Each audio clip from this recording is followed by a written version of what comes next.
PCUSA Church Growth Network webinar, How to Have a Great Website for Churches of Every Size. We're super excited that you are able to be a part of this conversation today.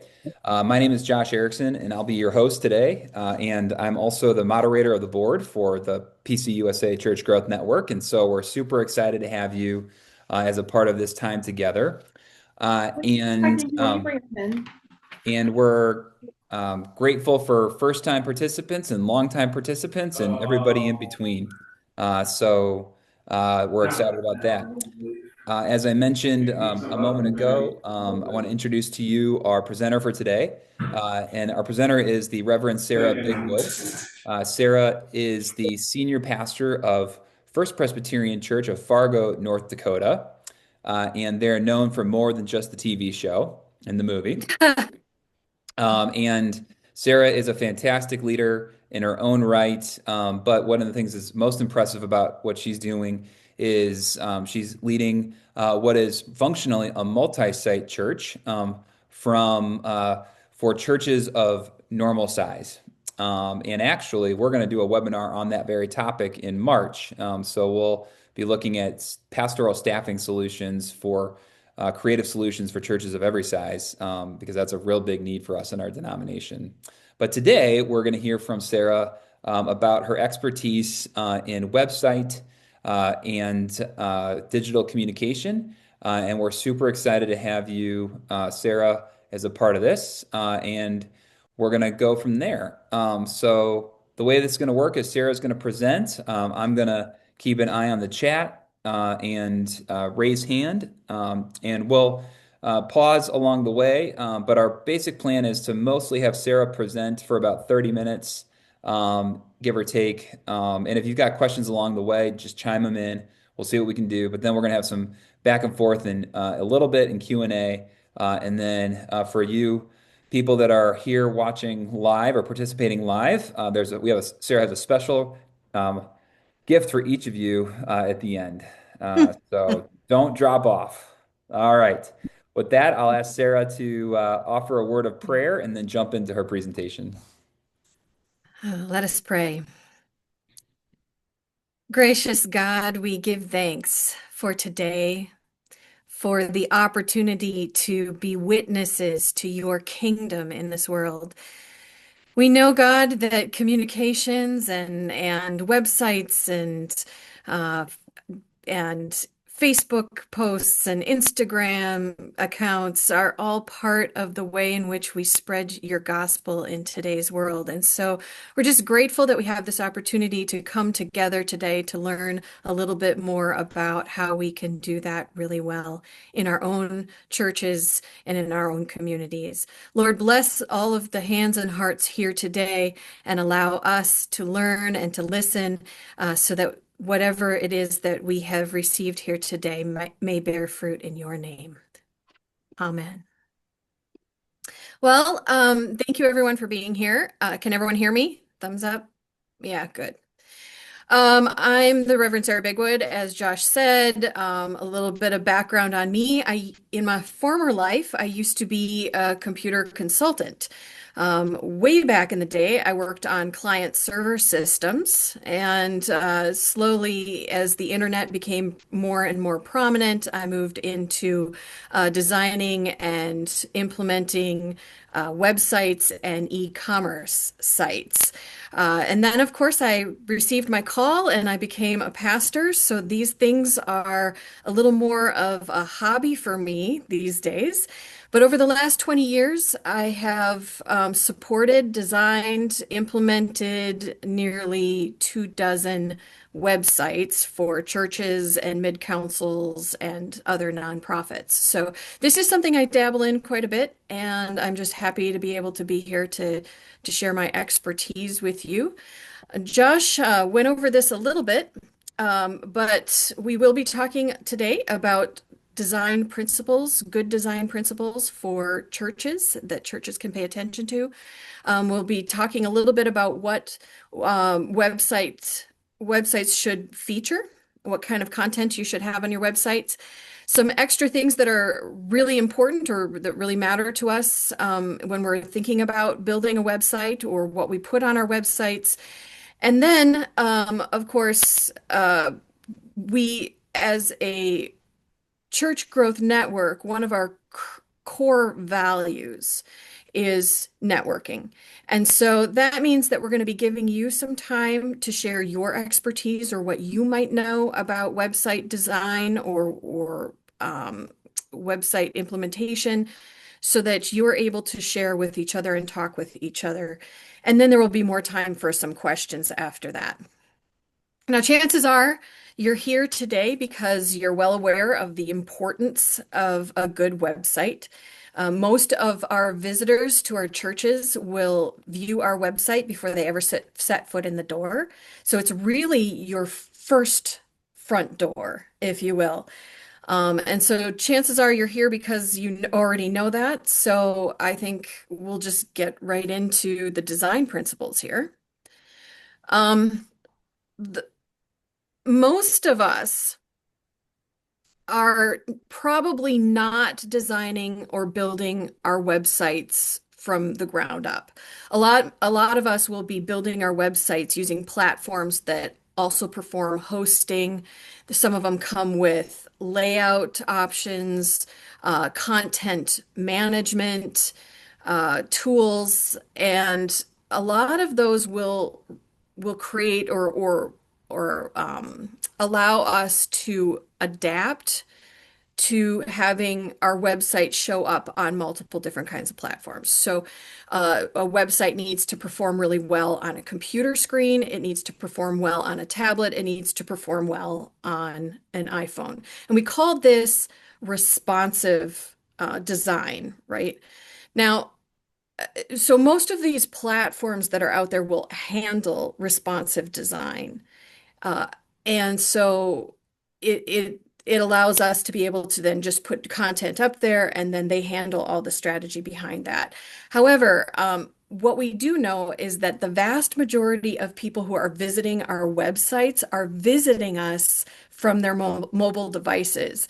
And so responsive platforms will auto adjust. They'll make sure that it looks good on mobile devices. But we also have to pay attention to the design of our websites. So even though the technology will do what we need it to do, the important thing in any kind of web design is to pay attention to the actual design. Now, as a preacher, I'm always kind of searching for whatever kind of good news there is to share. And so, for those of you who are in the smaller churches with limited staff sizes and limited opportunities for help to manage your websites, the good news is that today's modern design principles really do align with very simplicity. And so, simple messages, simple messaging, simple layouts. So the good news is that I think if you adhere to some of these principles, you'll be in really good shape, and your website will look fairly modern. The first principle is that you want content. You can limit your content to a single page. So in a lot of websites, you'll want kind of because they're coming by phone, most people are coming by phone. The content, you'll just want it to be scrollable. People will just scroll with their thumbs along. And so the idea is that you don't need a real complex multi-page website with nested menus. What you really need is a very clear, concise message that appears on a single page and is scrollable from top to bottom. Okay. It needs to tell a clear story. It needs to allow visitors to move naturally by scrolling, especially on those mobile devices. The other thing that you're going to pay attention to with your website is that you want generous amounts of white space because that reduces visual clutter. Okay, it improves readability, it helps important content stand out, and again, it will allow sites that are designed for both computers and for mobile devices to be able to adjust the content to very easily make it possible to either scroll or to look at it on a computer screen. The other principle that you're going to want to pay attention to is a clear visual focus on the center. So you're going to want to design your pages so that the eye is naturally drawn to the center of the screen where key messages, images, and calls to action are the easiest to see and to engage. It also means that any kind of horizontal content that you might have should also make sense when it gets adjusted for a vertical screen. So the horizontal would be your computer screen, and the vertical would be your iPad or your iPhone or your tablet or your phone. And you're going to want to make sure that whatever content you're putting on the page makes it organizes itself really well when it switches to a different device.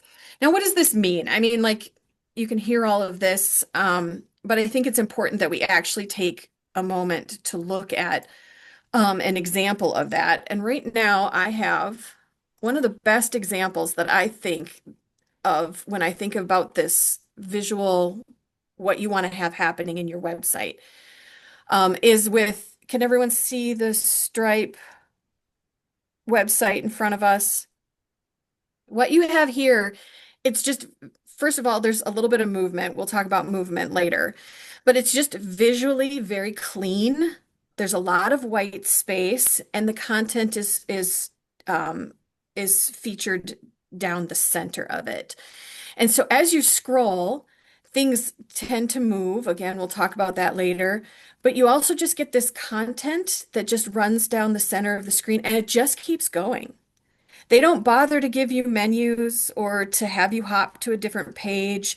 It just keeps scrolling with all the content that they have. They put the most important content first, and then they have lesser content as they go down the page or stuff that you would normally put on a second page. What I like about this is that I don't know if you can see this. Did you see it scale there? Did it drop down to a smaller screen, Josh? Good. So what you can see is that as it drops down, content that was at some point horizontal across the screen becomes stacked, one on top of the other. So it's all still there, but it presents in a way that becomes visually stacked, okay? And it all looks good, whether it's on the phone or it's on a computer screen.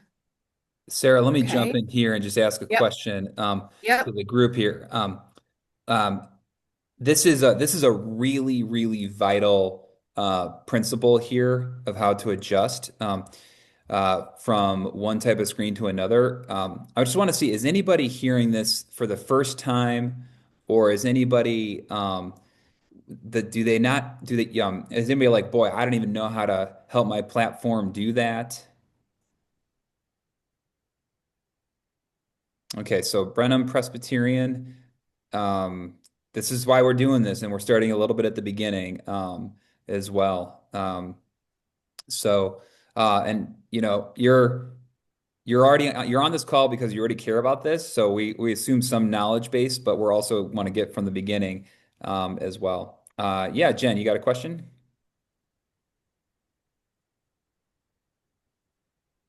I don't know if anyone else uses Wix, but the changing from website to mobile, I have very little control over, and it breaks lines and makes things look strange. I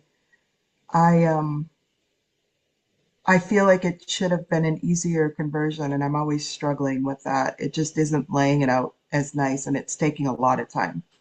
So I Hmm. don't know if that's part of the responsiveness of Wix or if I just need to. I haven't had training in any of this, so I'm learning as I go. Are you coming from a legacy design? I mean, did you just try and was this a design you had originally and then you just tried to kind of make it responsive, or did you start from scratch and build a responsive site? I appreciate you thinking I know more than I do. I don't even know how to answer that. Okay. Okay. When you arrived on the scene, was the website already built for you? Yes. Was it responsive at that time? No idea. I think so. Okay. It may or may not have been, Jen. We can talk about that later too. But these are some of the critical things that we're going to talk about as we go through. Sometimes it's better just to start from scratch, um, because it depends on where you're at and how much of a website tool you have at your disposal.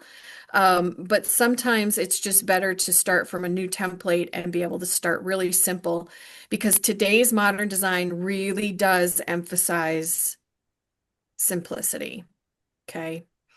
So, if you need help with that too, I mean, one of the things that I'm offering up at the end of this is for anyone that attended today's live session, I can give you a little bit of direct assistance if you have specific questions. So we'll deal with that. So far, design principles are your site needs to be responsive.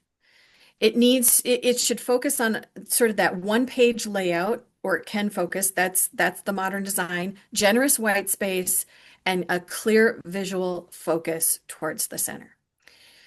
Moving on, some of the key things that every website should include is your logo. If your logo is kind of your first impression of your church, it sets the tone and feeling. It should be clearly or cleanly scaled, so it shouldn't be pixelized. It should indicate your color palette, or at least a coordinating color palette. Now, this is if you don't have a logo and a branding suite, that's a topic of conversation for a completely different webinar. We're not here for that today. But a really good logo can really ensure that people who haven't necessarily visited you yet may have already heard of you or may notice or recognize your brand. And so the other thing is that if you have a great logo and you love it, but it was created more than 10 years ago, it's possible that it's not a scalable image, that you may want to consider updating that.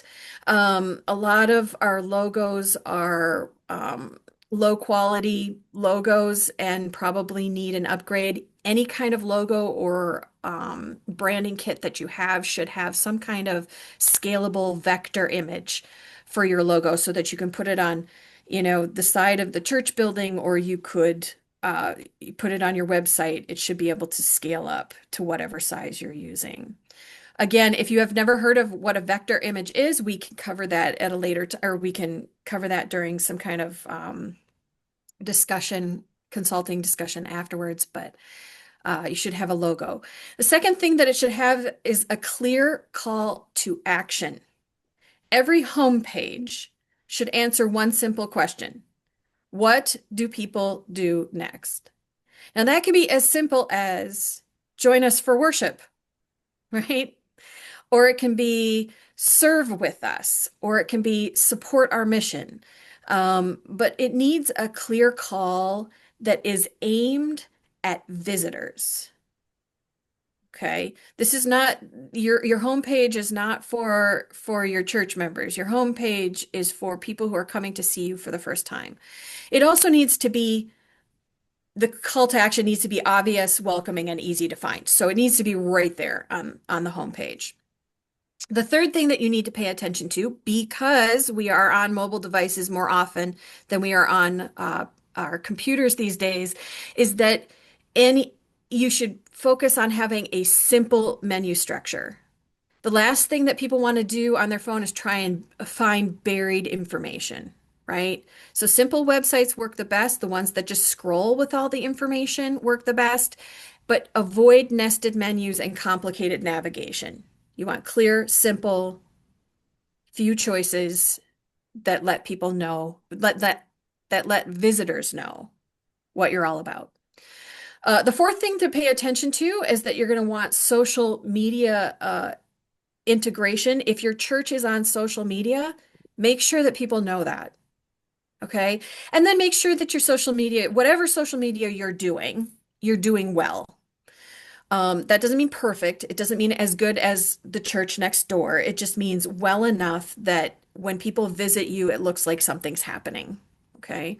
That real life is happening beyond Sunday morning.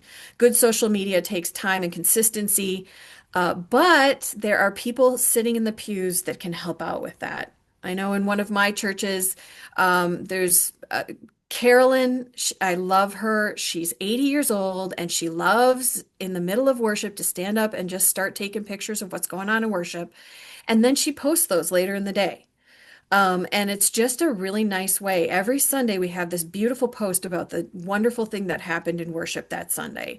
Um, you want to pick people with good boundaries here because you don't want to give just anyone access to your social media sites. But if you find some people that are really interested in just telling the story, it's great to have that. So definitely want to point out your social media, that your church is on social media. And the fifth thing that you want to pay attention to is that people should be able to find you. Okay. So you're going to want to provide a clear address, phone number, email, and directions to your church. This is the one place, we'll talk about photos in a minute, but this is the one place where a photo of your building is appropriate, especially if you want to take a picture from the point of view of people's arrival, so that when they approach the building, they recognize it. They've seen it before, so they know what they're looking for. Okay. If you're a church with, that has limited ability to be able to answer your phones on a regular basis, so this is probably your smaller churches with maybe one or two employees, right? And the phone number doesn't, if your phone number doesn't automatically let you know that a message is waiting for you, you may want to upgrade your phone system. So if people call, you're going to want that system to either email you or text you or let you know that someone is calling your church. Um, if you don't know how to do that, that's great. We can do that. We can talk about that in the consulting part. But Google Voice is a great way. It's a free option for you to have a phone number that texts you the contents of whatever message is being left on the um, voicemail. Now, Josh, do we have any questions so far? Yeah, we've got a couple questions about that I think you've addressed some of it, and about menus. So I think the questions are, does the rule change about scrolling if your website is larger and has many areas that people may visit? Um, So, Go ahead. so for large websites, I think the principles are still very much the same. One of the, I we'll get to this, but one of the things that drives me crazy about our website, which we pay thousands of dollars for a hosting site, and but it was built out 7, 8 years ago, and it just is not great uh, for really having that landing page where people can just scroll and keep scrolling and keep learning about you. We're going to redesign and build that in coming years or in the coming year, but it's still not great. I would say that the principles apply to bigger websites as well. You can have the nested areas, but your homepage should probably really do that job of just letting people continually get information for as long as they're willing to scroll. Does that make sense? The principle is keep the people on the page. Keep the people on Um, the page right. and And don't make it hard so, to find stuff. yes. And so, Bruce, I know you all have had some conversation about the target of the website. And I'll tell you, friends, there's a couple of hills to die on in these things that are vital for churches, right? And one of them is visitor-focused websites mean following these principles and then figuring out how to build other pieces out as well. So, um, and not hiding things, but using a menu, like Sarah's saying, a nested menu to make sure that the sufficient things are out there is important. But that's where the mobile, why this is why it's so critical to have a scrollable homepage is because of the mobile piece. Mhm. So as well. Yeah. And then Ross had a question and comment about um, differentiating, like how do you make sure that this doesn't be like a sales funnel tactic, and where you feel controlled or corralled, where it's like, oh, I got to get through these things before I get to what I'm looking for. And again, I think there's the thing about it is people who are going to your website are looking for a few things. Um, Next steps, like Sarah's saying, and then also eventually, how do I plan a visit, those kinds of things. And so if you make sure those are on top, then it's about them and it's not about you. And so I think, Ross, that's just how I think it would differentiate. Um, and I can think of churches who have a landing page and it's all about them, and I'm like, oof, like that they're communicating something that I don't like either. Yep. So, Yeah, I agree. You got to keep the first few things that people see really about the visitor. So, in the website that I have in front of you right now is a website that I built out for our tiny church. It is a very tiny church. And I made an intentional decision here on the banner of this website, which we can talk about a little bit later on as well, because we didn't have a lot of, when I started, we didn't have a lot of great, high contrast, high quality images. And we also didn't have a lot of stuff to put on our website. So to me, it was really critical that I convey that sense of energy, of smiling faces, of family, of lots of activity going on. And so I kind of created a collage. Over time, we're going to replace this with something a little more um, just a little more upscale imaging. But for the time being, it's a very simple type way to kind of let people know that you've got good people and you have fun together and you are, um, you're doing a lot of things. Now, in this case, you can see that I have some visual elements. These are very basic elements. They run horizontally in the computer version of this, so it runs from left to right. I chose three things that I felt I could honestly say about this little church, and then I put those things front and center so that visitors, if they were to visit our website and they decided to come, this would be honest. This would be an honest account of what they would encounter when they got there. Okay, so we're not trying to be something we're not. But we are these things, and so therefore these are the things that you're going to find when you come there. Then you just keep scrolling, right? And we have some upcoming events, things that people might be interested in. Usually that's a little more filled out. It's winter in North Dakota, so a little less going on. We have, just kind of a little bit of information about us in the news. And then the calendar shows up at the bottom.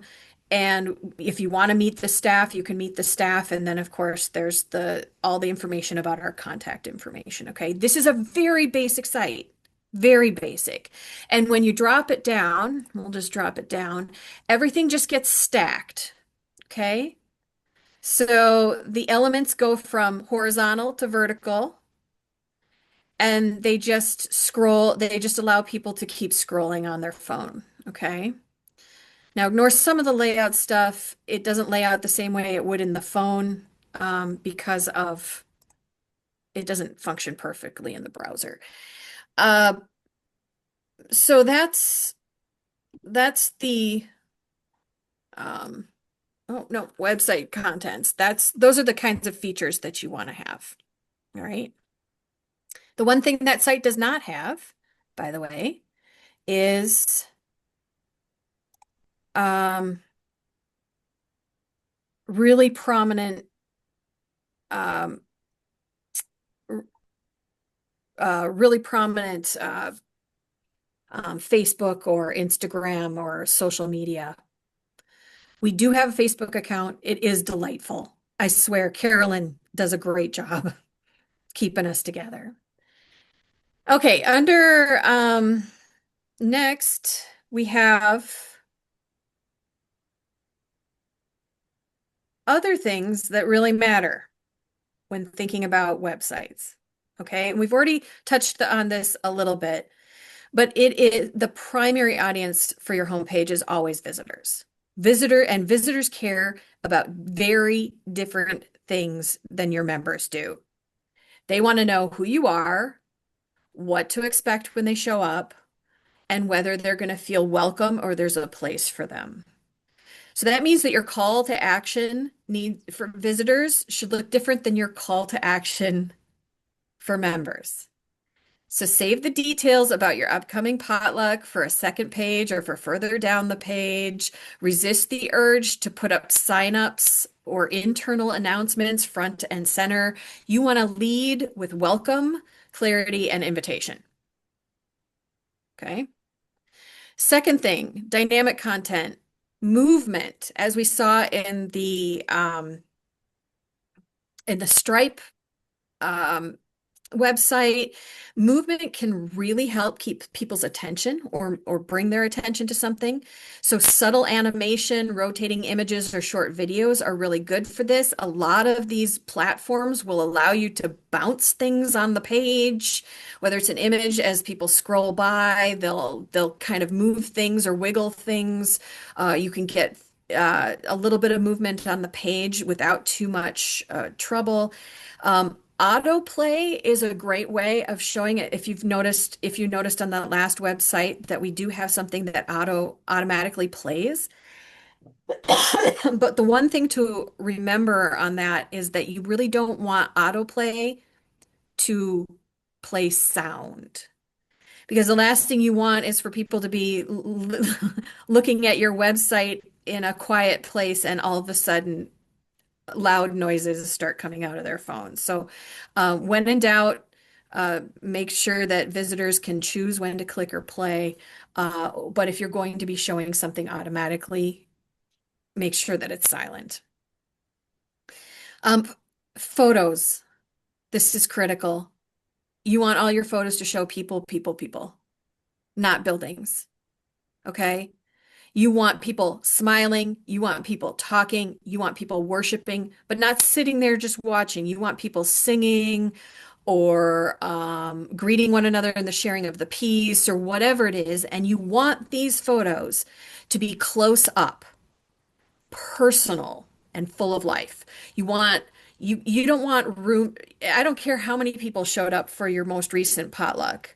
You don't want to take a picture of an entire room and put that on your Facebook page or on your website. No one is going to spend the time looking at whether or not people are having fun. What you need is to put smiles right up front and center of these images. Okay.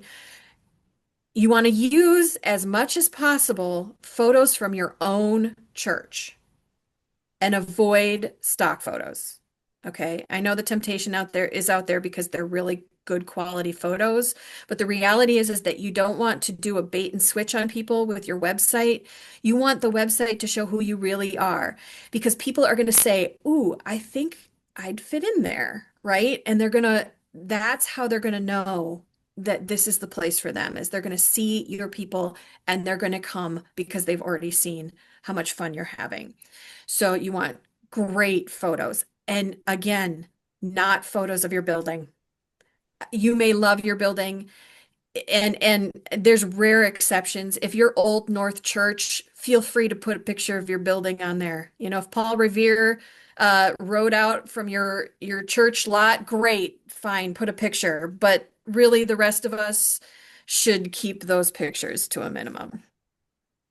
The other thing that you want to pay attention to are color schemes. It sets the tone, the color scheme sets the emotional tone of your website, but you also want calm, balanced color. Okay. One of the things you want to avoid is neon or overly bright colors because they tend to produce anxiety. You want to avoid kingdom colors. You want to avoid reds and purples. Okay. They tend to make the screen feel uncomfortable or they're awkward to view for long periods of time, or they can feel aggressive at times. Um, and you kind of want to leave that for, you kind of want to leave the reds for like Target to manage or Netflix to manage. You don't want to put those on your website. You want low contrast. You want to avoid low contrast combinations.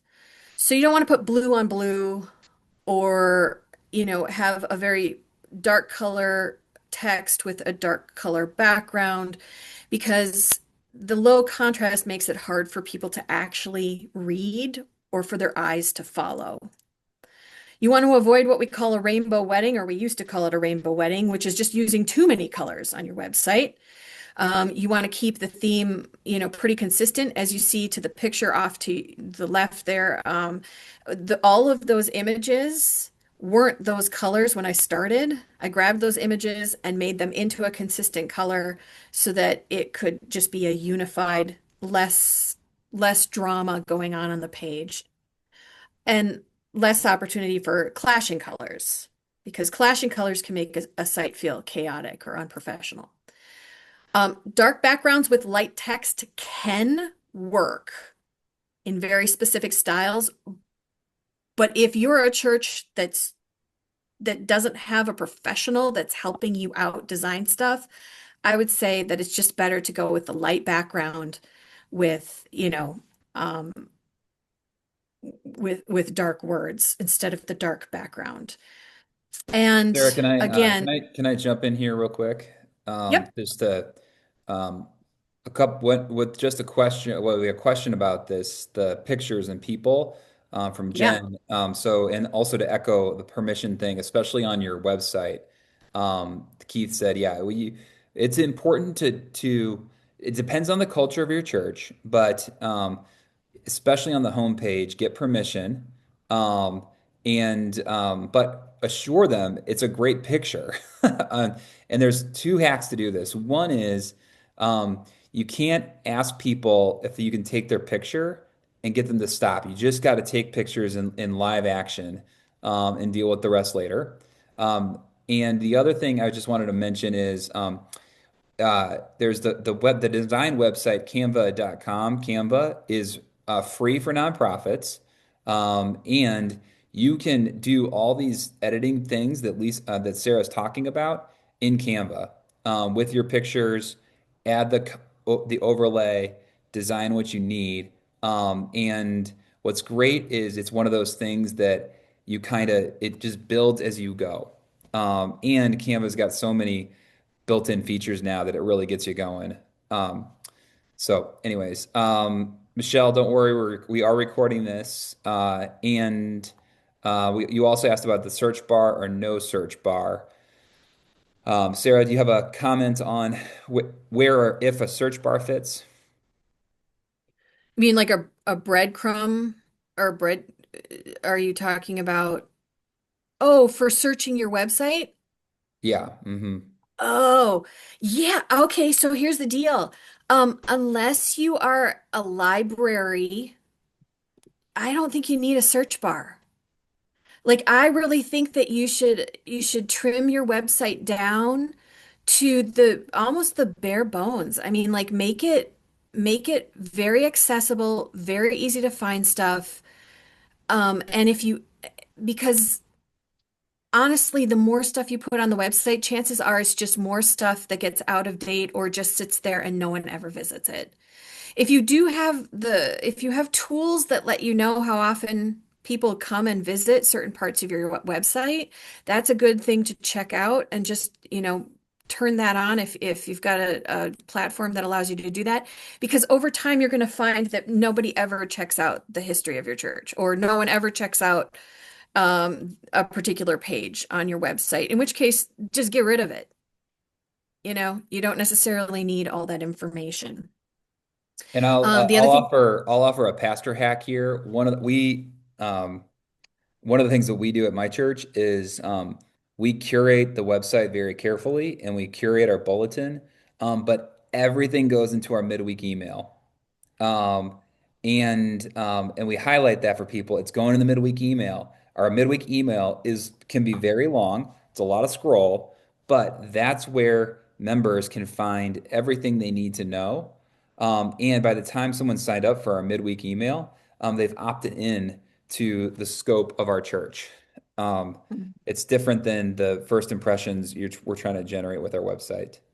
So, absolutely. Sarah, we are coming up on Yeah, we are. yeah, okay. Really quickly, online giving, it matters. Make sure there's a spot on your website. If you don't have a platform, Presbyterian Foundation has a great way of connecting with that. The other thing that I want to point out is that if you a mobile landing page is one way that you can get around a complex menu structure. So if you already have a website that you love, or even that's just more complicated, you can create a landing page. And I'm just going to show you what that looks like right there on the screen. That's our mobile landing page. All around our church, we have ways of accessing this particular page by phone, so that if people are accessing, it's got basically the bare minimum, our logo, our social media, and then all the action things, right? So that's a landing page, and so you can possibly use that as well if you create that. Finally, uh, test everything. Okay. Because the reality is that every one of these platforms will have a way of viewing the information as it looks on a computer screen or as it looks on a phone. But really, you're not going to know how it looks completely unless you test. So once you have put something out there, make sure that you test it on a phone, make sure you test it on a computer, make sure you test it on a tablet. Finally, oh, and one other thing about the testing is that young people have moved to, they do what we call dark mode.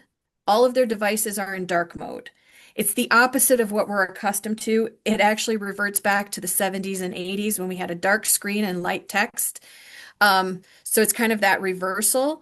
And so you're going to want to turn your phone into you're going to want to turn it on into dark mode, test your website, test everything, just to make sure it doesn't do something funny, because young people will notice that. And if you're trying to attract young people, it's important to pay attention to dark mode. Finally, I'm going to talk about SEO, which stands for search engine optimization.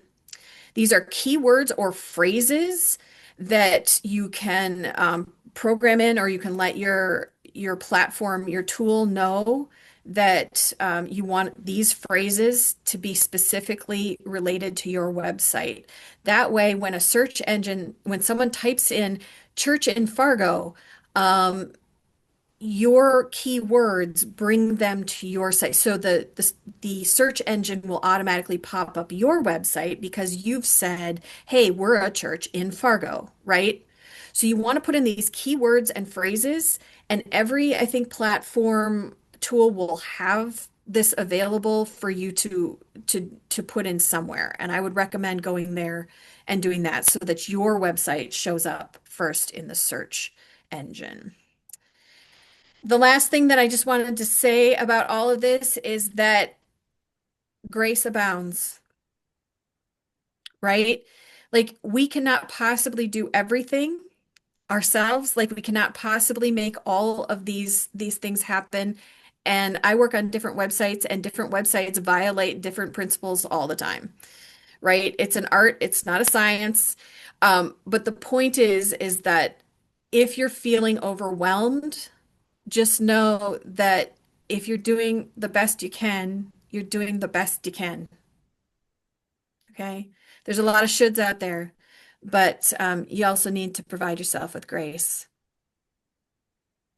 Awesome. Here's Oh, here are some good. tools, platforms for you. I love Squarespace. gotta just say it's the easiest for me to, it just is really straightforward. You can create a very simple uh, website. It starts with some great templates. It's pretty easy to figure out, pretty intuitive. I know other people love Weebly. I know other people love Wix or have worked with Wix. These are all, it just comes down to personal preference and style. All these cost between $10 and $20 a month.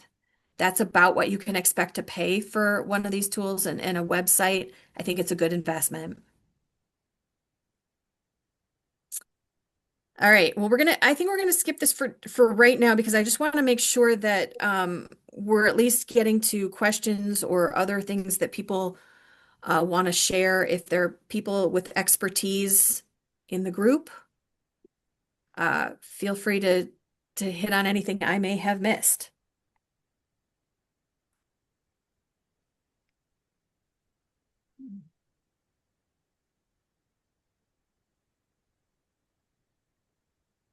Sarah, can you drop out of the screen share if you could? Oh, yeah, of Yep. course. Yep. Thanks. Kay, did you have something you wanted to ask a question? Also, we'll do Q&A too if you've got more of a question. So raise your hand if you got a question you want to ask. I'll get the one out here from Pebble Hill Church. Is there guidance for a domain name for a website URL? And yes, it needs to be something that's available that has the name of your church in there as best possible. And I think it's also if ideally it's available if you're starting from scratch on social media also. So for instance, like my church, our website is parkridgepresby.org. And our Instagram, Facebook, and YouTube are all parkridgepresby.org. And when I was started out, that was something I did on my like first week in my new call was make sure that all lined up. If you can't get it, what you want, because you're like, um, it's not available because somebody else has it, you can try to buy it from somebody else. If you're like, we really got to get this going, those are options too. Um, but Pebble Hill Church, what's your name, by the way? Oh, sorry. That's okay. Courtney. Hey, Courtney, thanks. So what's your church's website link? It's phpchurch.org. Yeah, And personally, to me, like, I think it's not helpful because it doesn't have like Pebble Hit, like, I don't know. And it doesn't match any of our, like, it doesn't match our YouTube page. It doesn't match our social media. And so it's just something I think about because I feel like it's just a jumble of letters and then church, and that doesn't mean anything to people who aren't abbreviating Pebble Hill Presbyterian Church regularly. yeah. Yeah. Yeah, I would encourage you to work on that for sure. And the other piece there is hopefully whatever one of your social media uh, URLs is might be available for your main website. Yeah. The other thing is you might have some traction with that in terms of web presence. So another thing you could do is use other URLs and have them redirect to that Mm, in terms of if you can't make the whole switch sure. as well. And that's actually one of the things that Squarespace and some of those others actually help you with too, is securing multiple domain names or URLs. So, um,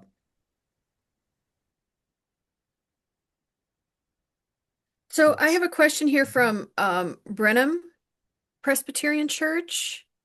I presume that's how you pronounce it. Anyway, just saying, I have a church member who's successful business owner who insists we should not update our website monthly, but rather use weekly email newsletter. I take it he's correct. So it depends. I mean, obviously you want all of your visitor information stuff, right? If it's important enough to tell one week, it's probably important enough to, to tell every week. But there's also an area, or there's also an opening there for if you have a lot of different activities that may actually be of interest to to visitors, you may want to put that stuff lower down on the home page, but you would might want to actually update that on a regular basis. We are a church that has a lot of we're almost like a music venue, right?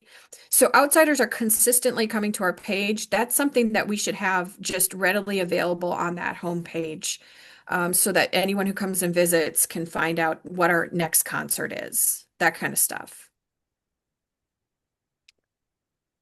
And Janelle, I would tend to agree with the church member um, and that actually builds off of Sarah's advice is that less is more.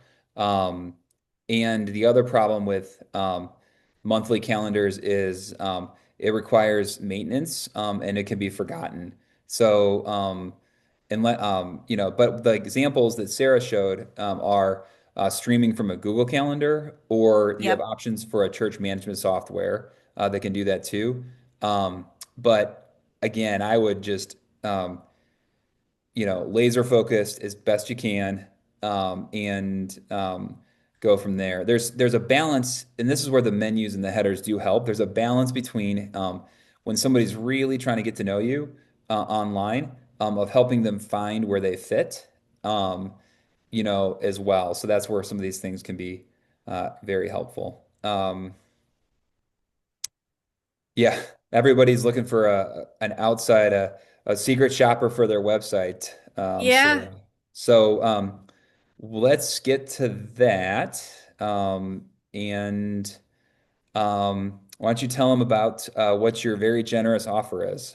Yeah, so anyone who is here today on the live webinar, I'm willing to come visit your website and let you know some of the things that you're doing really well, and maybe even the top two or three things that if you improve that, the website would um, it be improved.